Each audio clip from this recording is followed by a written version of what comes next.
একটা সময় পর্দায় চুম্বন দৃশ্যেও অভিনয় করতে রাজি হতেন না অভিনেত্রী তামান্না ভাটিয়া।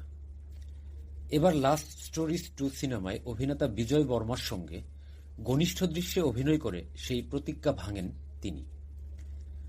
বর্তমানে তাকে বিভিন্ন সিনেমায় ঘনিষ্ঠ দৃশ্যে দেখা যাচ্ছে।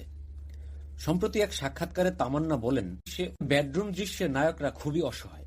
অন্তরঙ্গ মুহূর্তে যা অবস্থা হয় অভিনেতাদের তা নিজ মুখেই স্বীকার করলেন জনপ্রিয় এই তারকা অভিনেত্রী। সম্প্রতি তার অভিনীত লাস্ট স্টোরিজ 2 সিনেমা নিয়ে ব্যাপক আলোচনা সমালোচনা হয়েছে। ছবিতে অসম্ভব লাস্যময়ী ছিলেন এই দক্ষিণী সুপারস্টার এবং একটি অন্তরঙ্গ দৃশ্যে অভিনয় করেছেন, যা নিয়ে বলিউড ও সিনেমা ইন্ডাস্ট্রিতে চলছে জোর চর্চা। বর্তমান সিনেমা থেকেও এখন ওয়েব সিরিজে বেশি দেখা যাচ্ছে তামান্না ভাটিয়াকে। এমনকি তিনি চুটিয়ে প্রেম করছেন সহ অভিনেতা বিজয় বর্মার সঙ্গে।